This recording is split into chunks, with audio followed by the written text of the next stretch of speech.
Welcome to the realm of human effort meets scientific discovery. Get ready to witness the magic as we turn a simple hand crank into a powerhouse of electricity.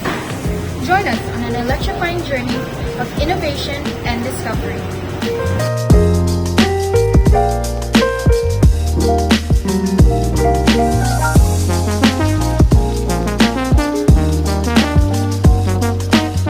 Get ready to witness the magic of cranking energy, converting effort into electricity. Our primary objective is to determine the electrical energy output produced by the hand crank generator while varying the rotational velocity. By exploring different rotational speeds, we aim to understand how changes in velocity affect the amount of energy generated, shedding light on the optimal conditions for efficient energy conversion. For the derivation of formulas used, we have the work done W is the product of the force and the displacement. Work can also be expressed as the torque tau multiplied by the angular displacement theta. Torque is defined as the product of the moment of inertia I and the angular acceleration alpha. Substituting tau equals I times alpha into the work equation gives W equals I times alpha times theta. Then using the kinematic equation for rotational motion, theta is equal to 1/2 of the quantity of the squared of final angular velocity minus the squared of the initial angular velocity, where angular velocities are given. We find alpha times theta equals 1/2 times angular velocity squared, and this simplifies to alpha times theta equals to angular velocity divided by 2.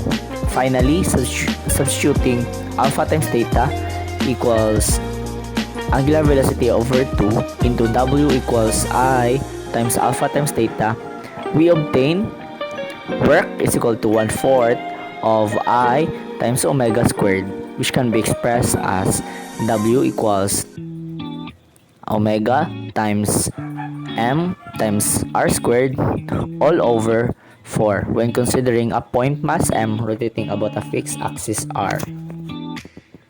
For the predetermined values and numerical calculations, the solution calculates the maximum rotational kinetic energy of a system using the formula W is equal to omega times m times r squared all over 4, where m is the maximum angular velocity, which is 25.13 rad per second, and m is the mass given as 0.015 kilograms and r as the radius 0.06 meters. The hand crank generator is constructed using CDs as discs for the hand crank and bolts as the lever arm. A wooden base provides structural support, while a 12-volt high-speed turbine motor powers the system, featuring a small yellow LED for illumination. A rubber band connects the hand crank to the motor shaft with nails serving as connectors and the glue gun used for assembly. Additionally, small wires are employed to link the LED to the motor and the multimeter for seamless operation.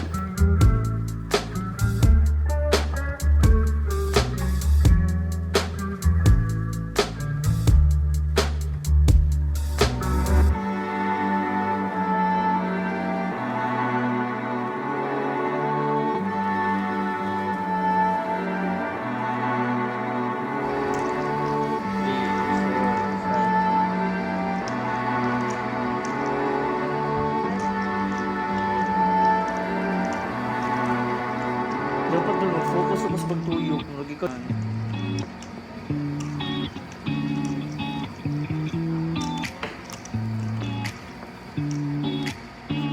Talingaw na kaya.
Wait lang, stop.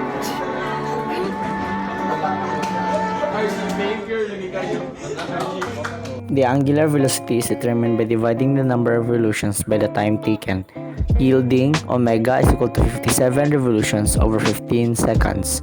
Converting revolutions to radians, we have 2 pi rad per revolution. Omega is expressed as 57 times 2 pi radians over 15 seconds, which is equal to 23.88 radians per second.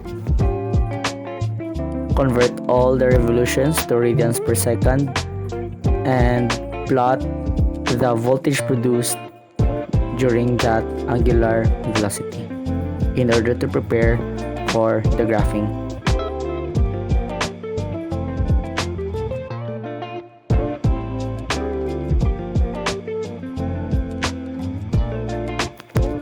The angular velocity voltage characteristic describes the relationship between the angular velocity of a motor and the output voltage it generates.